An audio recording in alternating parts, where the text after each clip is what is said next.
Saya ingin memberikan gambaran mengapa biasanya dalam pilpres orang saling bongkar kasus. Kenapa orang memilih bongkar kasus ini sebagai cara kampanye? Atau kita balik bertanya, apa benar bongkar kasus ini bagian dari proses politik atau proses kampanye itu? Pendosa itu atau orang yang melakukan dosa itu pasti mabok. Pasti mabok. Ya. Walaupun dia punya kekuasaan karena punya resources untuk menutupi itu. Iya, tapi ini ibarat kain kafan, bisa nggak cukup untuk menutupi tubuhnya itu, untuk menutupi jenazahnya. Ditutup kurang lagi, ditutup kurang lagi. Pasti akan terbuka. Ada kampret, ada mangga. Mami apa waktu itu? Cebong apa kampret? Nggak tahu.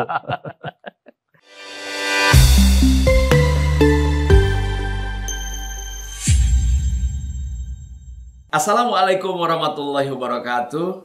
Salam Gelora, semangat Indonesia.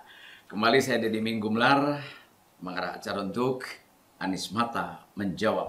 Doa saya selalu ingin kita semuanya sehat.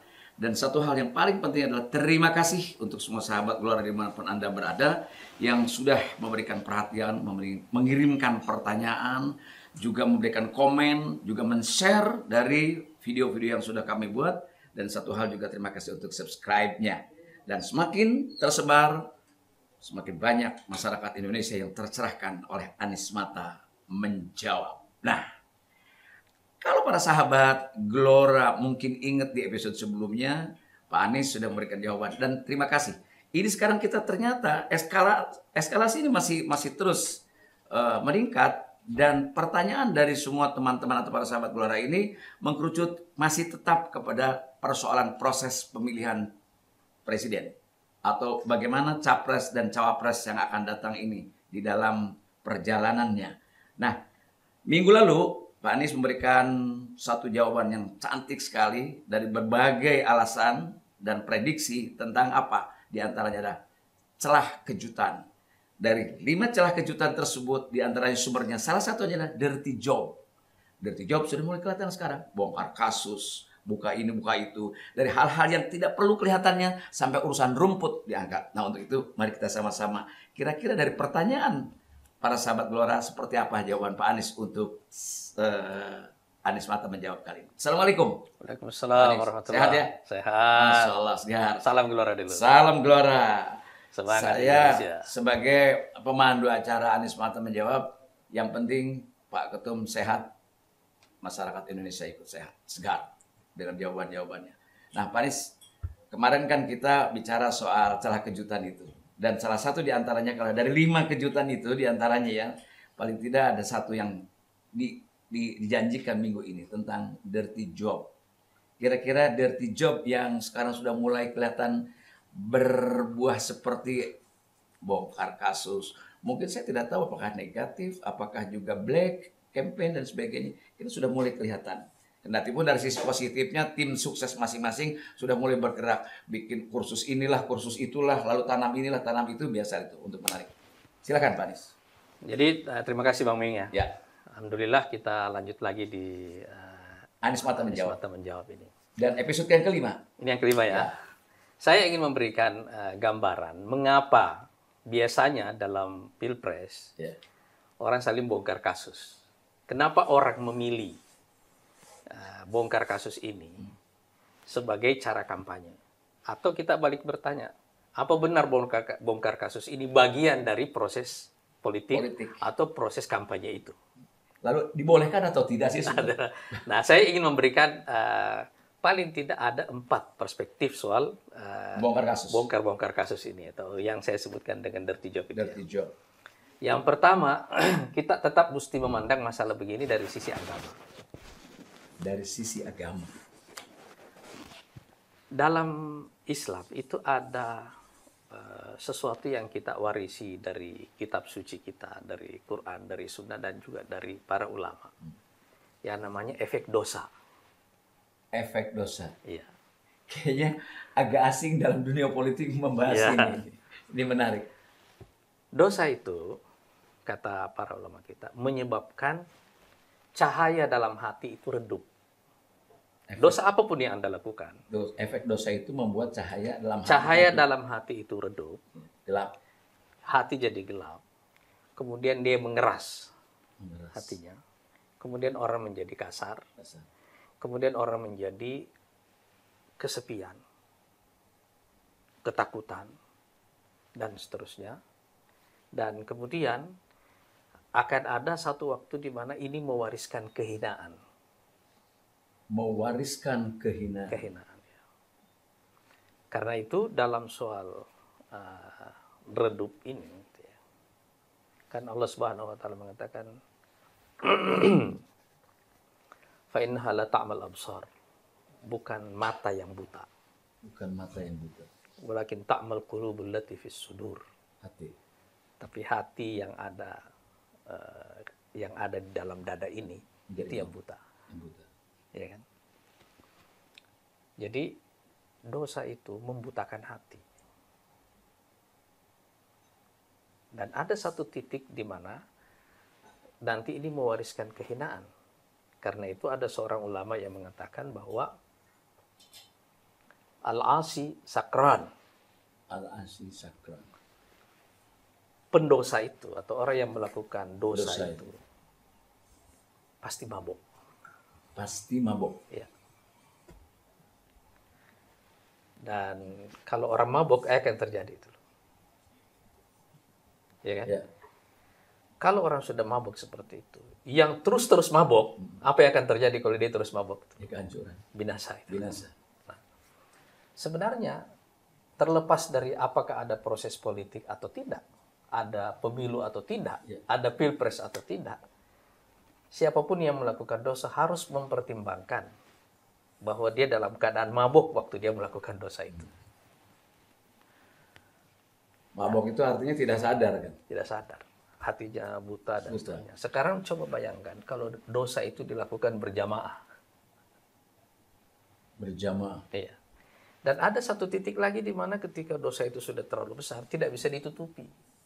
Itulah sebabnya aurat itu terbuka, dan itulah yang mewariskan kehinaan. Iya kan? Dan waktu Allah Subhanahu wa Ta'ala ingin menghinakan seseorang, tidak ada yang bisa membuatnya mulia. Ini kita lepaskan dulu dari proses politik ya. Ya. Sekali lagi ini murni bahwa orang yang melakukan dosa Pasti hina. pasti akan dihinakan oleh Allah Subhanahu wa Ta'ala itu. Cepat atau lambat. Nah, sekarang kalau kita melihat seperti bangkai misalnya kan, ada waktunya baunya tidak bisa ditutupi kan. Ya. Tetapi juga ada satu bangkai yang tidak bisa ente tutup dengan kain kafan. Kain kafannya nggak cukup. Nggak cukup. Ya kan? Maksudnya apa?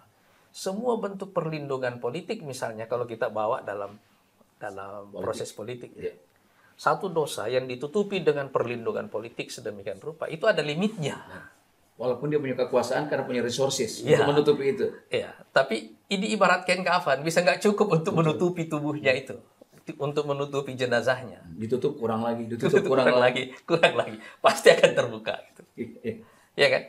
Karena itu, penting bagi kita sebagai pelaku politik untuk membawa sisi kesadaran spiritual begini dalam politik itu. Jangan, istilahnya kita itu takut melakukan dosa, bukan karena kita takut dikejar hukum.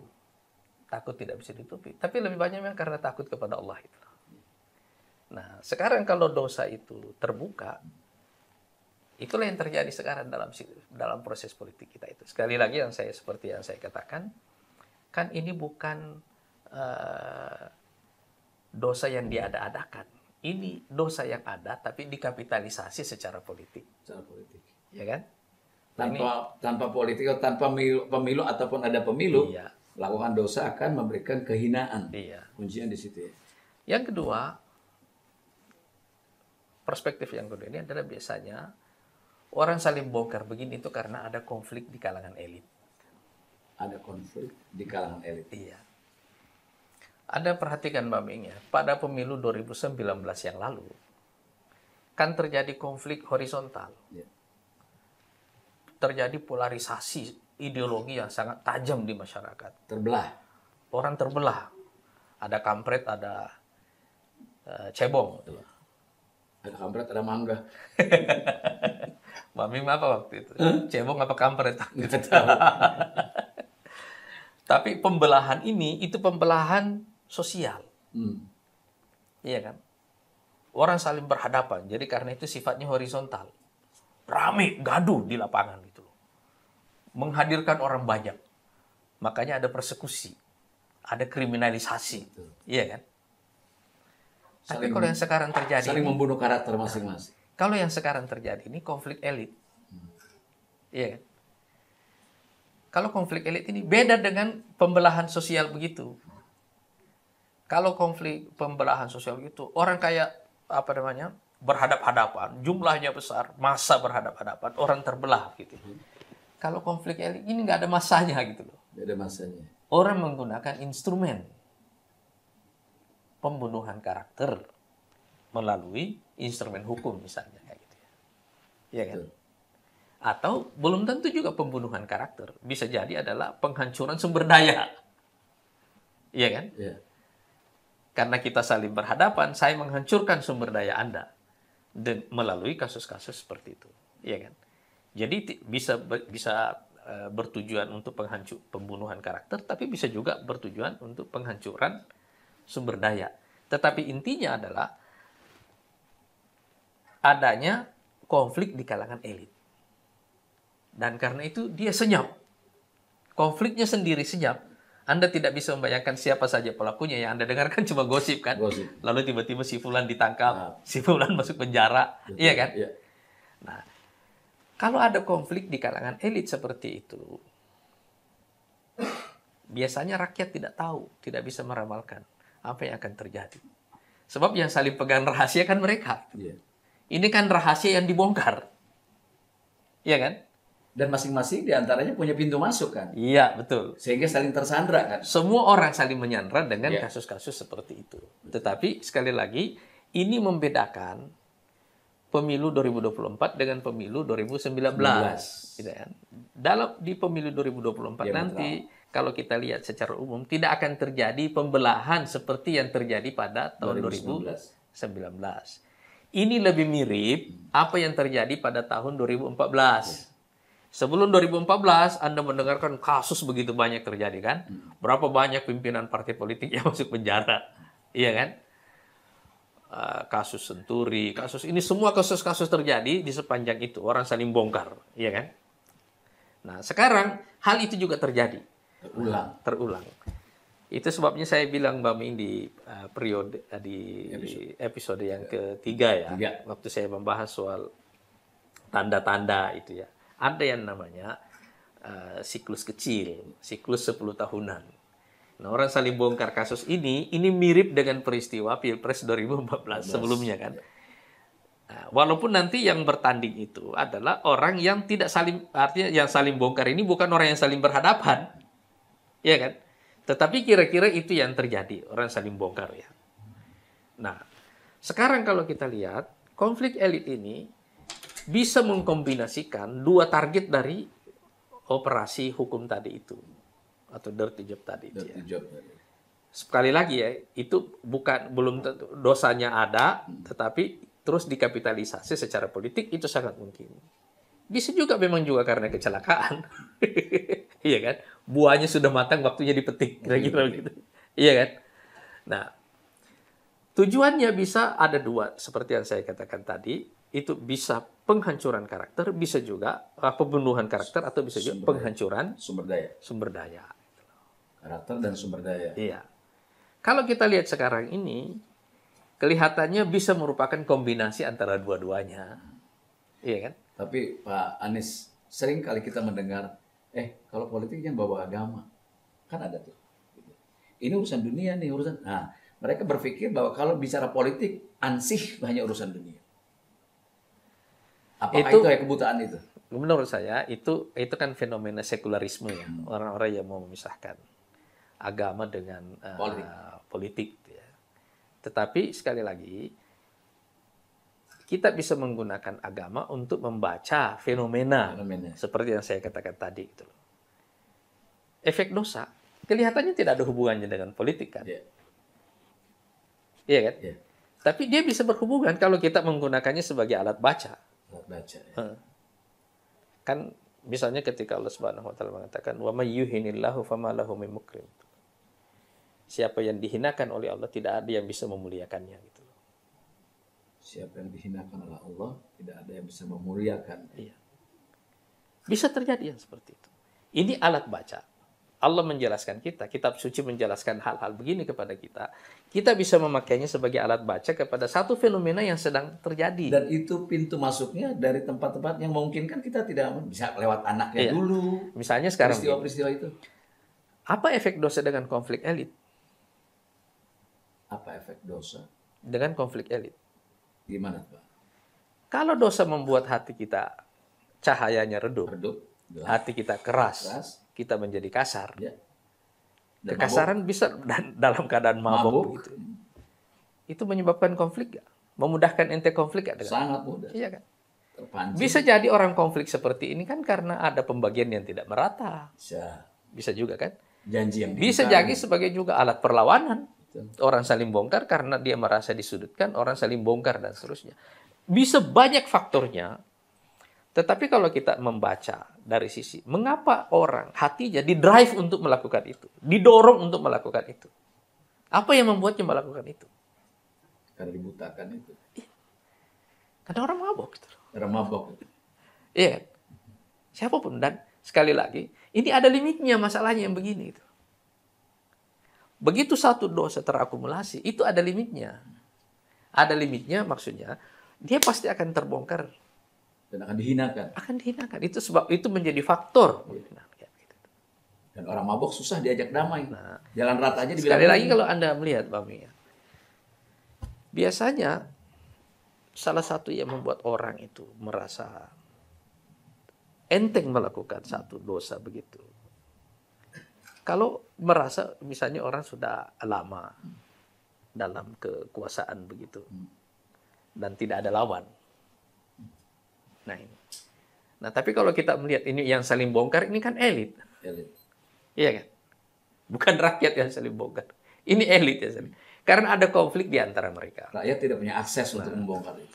Jadi ini perspektif kedua dalam membaca fenomena orang saling bongkar ini. Satu tadi efek dosa. Yang kedua ini konflik elit. Nah, yang ketiga ini adalah, ini tanda, indikator adanya krisis narasi. Tanda adanya krisis narasi dan atau krisis ideologi. Juga boleh dibilang miskin gagasan? Ya. Kalau kita tidak punya senjata, yang namanya ideologi, ya kita pakai senjata lain namanya dosa. Iya kan? Kalau indikator dari miskinnya narasi itu mungkin kalau kita lihat di televisi atau di media, para calon atau para elit itu hanya mondar-mandir dan sekarang coba Bang Min coba bayangkan ya. 10 tahun terakhir ini. Perdebatan apa yang kita saksikan di televisi sekarang? Acara-acara yang menghadirkan dia menjadi panggung perdebatan terbuka sekarang. Masih ada nggak? Terutama pemikiran-pemikiran besar ya. Masih ada nggak? Nggak ada. Nggak ada. Dulu misalnya kecuali kasus per kasus saja. Iya, misalnya kita dulu suka menonton ILC misalnya kan. Iya sih. Bang Karni ini kan. Ya. Lumayan itu memberikan kita ada panggung perdebatan ada terbuka. Ya. Ya, betul. Ada tokoh seperti Pak Rocky Gerung, ada Pak Fahri Hamzah, ada tokoh-tokoh lain yang hadir di situ semuanya. Dan orang di daerah, orang di desa menyaksikan itu sebagai panggung perdebatan terbuka yang enak ditonton. Dan ruang itu menjadi ventilasi bagi orang-orang. Ya. Menjadi ruang terbuka. Sekarang kan nggak ada. Iya kan? Ya. Jadi sekarang dalam pemilu 2024 nanti kita mungkin tidak bisa membayangkan akan ada satu pesta demokrasi yang cantik. Tidak ada estetikanya, tidak ada keindahan. Tidak ada pesta demokrasi yang cantik di mana orang saling mempertaruhkan ide-idenya, narasinya. Dan menurut saya ini satu fenomena yang sangat menyedihkan karena kita sedang berada di tengah dunia yang kacau. Kita sedang berada di tengah krisis, dunia diambang perang. Pertarungan antar kekuatan adidaya ini akan panjang. Dan ini memaksa setiap negara untuk mencari peta jalan bagi dirinya sendiri. Peta jalan bagi dirinya sendiri. Supaya mereka bisa survive, bisa bertahan di tengah situasi global. Atau bahkan bisa melakukan lompatan besar. Mengubah tantangannya menjadi peluang. Mohon izin Pak Anies. Apakah ini karena memang pengaruh atau efek dari geopolitik yang sama-sama bergerak, atau memang kita memang tidak ada ruang dialektika yang tercipta dari waktu dari terjadi proses krisis global sekarang ini, kita memang menyaksikan ada fenomena di mana terjadi krisis kepemimpinan dan juga krisis ideologi. krisis kepemimpinan dan ideologi. Nah, orang semuanya bingung menghadapi situasi seperti ini. Dan karena itu tidak ada pemimpin yang hadir dengan tingkat keyakinan yang kuat. Orang semuanya gamang.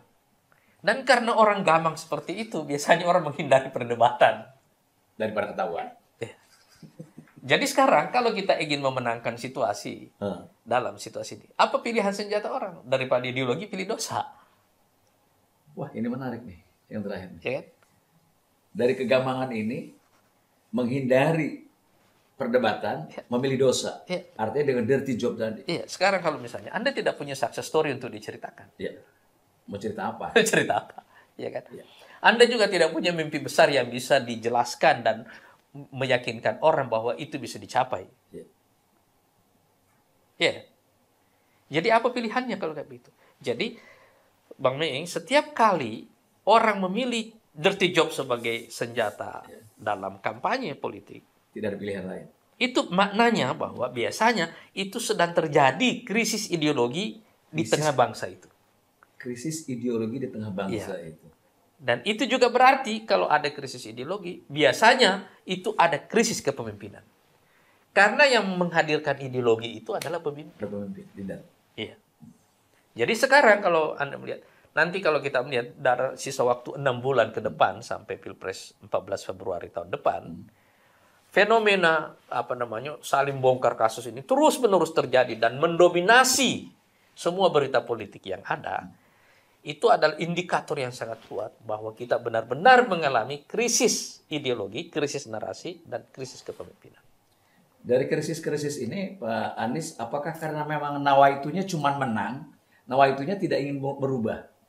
Nah, ini berhubungan dengan faktor yang keempat, perspektif yang keempat. Perspektif keempat ini saya ingin menyebutnya sebagai perspektif tumit Achilles. Tumit Achilles. Ya.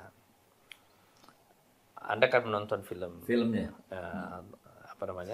filmnya Achilles kan. Achilles itu tidak dibunuh dalam duel. Tidak dibunuh dalam duel, ya. Dibunuhnya karena tumitnya dipanah. Karena itulah titik lemahnya. Anda tidak bisa membunuhnya dalam duel. Karena punya kekuatan, maka karena dia punya kekuatan. Yang dicari titik lemahnya itu ada di tumitnya. Makanya Achilles itu memenangkan peperangan, tapi dia mati. Matinya dari tumitnya. Karena tumitnya dipanah. Sederhana ya? Iya. Begitu kaki, tahu aja loh. Nah, sekarang kalau kita membaca, ini yang saya sebut dengan tumit Achilles ini ya. Kalau kita membaca survei-survei dalam psikologi politik, kita menemukan fakta bahwa emosi yang menyertai satu proses pemilihan itu biasanya ada harapan, ada takut, dan ada marah. Harapan, takut, marah, ada frustasi. Ini emosi-emosi yang menyertai satu proses pemilihan. Gitu ya. Misalnya kalau Anda melihat Pilpres di Amerika tahun 2016 dan 2020. Itu kan Pilpres yang paling kacau. Tidak pernah kita membayangkan bahwa peristiwa pendudukan parlemen yang terjadi di Indonesia tahun 98 oleh mahasiswa orang naik ke atap parlemen. Itu juga terjadi di Amerika tahun 2020. Ya kan? Terjadi di Amerika juga. Karena orang frustasi, orang marah. Ada pembelahan yang sedang terjadi di dalam. Tetapi waktu Donald Trump menang, dia menggunakan fear. Ketakutan orang. Terutama ketakutan kulit putih yang secara jumlah semakin menyusut dan secara ekonomi semakin marginal. Kelompok kelas menengah. Ya. Tapi Biden juga melakukan hal yang sama. Makanya sekarang Anda melihat Donald Trump sebagai calon presiden terus-menerus ditimpa kasus. Iya kan? Terus-menerus saja kayak gitu. Anda tidak menyaksikan hal-hal begini di peristiwa-peristiwa politik di Amerika sebelumnya. Iya. Betul. Tapi artinya orang sedang menggunakan efek teori tumit Achilles ini sebagai pendekatan. Nah, survei-survei psikologi politik itu mengatakan bahwa memang di tengah masyarakat itu ketakutan lebih besar daripada harapan. Ketakutan lebih besar dari harapan. Iya. Jadi maksudnya apa? Lebih gampang menggunakan efek ketakutan daripada efek harapan. Kalau misalnya Anda melihat Obama waktu kampanye, dia kan fokus pada hope, pada harapan. Iya kan? Dia menampilkan diri sebagai harapan generasi baru di Amerika. Iya kan? Tapi Donald Trump tidak menampilkan diri. Dia adalah jawaban bagi ketakutan orang Amerika. Gitu. Jadi narasi-narasi ketakutannya dibangun dulu, lalu dia muncul. Sebagai solusi. Iya kan? Nah, sekarang kalau kita melihat dalam perspektif tumit Achilles ini, Achilles heel ini orang sebutnya. Kan? Siapa yang akan memenangkan pertempuran? Iya kan? Anda tidak bisa tahu karena tidak terjadi duel. Iya kan? Tapi kemungkinan ini juga bisa terjadi di Indonesia. Iya. Sekarang tidak akan terjadi duel seperti yang saya katakan tadi. Anda tidak sedang menyaksikan seorang kesatria jagoan. Iya kan? Seperti Anda menyaksikan misalnya di panggung tinju atau MMA gitu kayak itu kan. Anda tidak akan menyaksikan itu di Pilpres. Tapi Anda sedang menyaksikan perebutan kekuasaan yang sangat kacau, brutal. Iya kan? Dan biasanya yang efektif di sini itu sniper. Nah, ya, pemanah. Tidak terjadinya diametral itu. Iya, karena orang sedang mencari di mana tumit Achilles itu ada. Gitu. Di mana letak kelemahan lawan itu. Jadi orang tidak memunculkan kekuatannya, tetapi orang memburu kelemahan lawan. Memburu kelemahan melalui tumit Achilles tadi itu. Pabrik sepatu ini ide bagus. Ini untuk para elit, siapkan sepatu yang tebal-tebal. Nah, jadi kira-kira saya punya 4 perspektif ini untuk membaca mengapa ada fenomena saling bongkar kasus sekarang ini. 1, efek dosa. Ini berarti ada dosa yang mungkin dilakukan lama secara berjamaah. Sekarang waktunya dibuka. Catat, hati-hati. Yang kedua, ada konflik elit. Biasanya orang membuka rahasia karena kita tidak sepakat, kita sedang bertengkar. Ya. Yang ketiga ini adalah memang orang sedang krisis narasi. Iya kan? Jadi tidak ada yang bisa kita jual. Iya kan? Kalau tidak ada yang bisa kita jual, kita rusak pasar itu. Iya kan? Jadi kalau gua rusak, ini juga rusak. Nah, yang keempat ini yang saya sebutkan tadi, teori tentang tumit Achilles itu, Achilles heel tadi itu. Nah, jadi kira-kira 4 perspektif itu, Pak. Iya. Terima kasih, Pak Anies.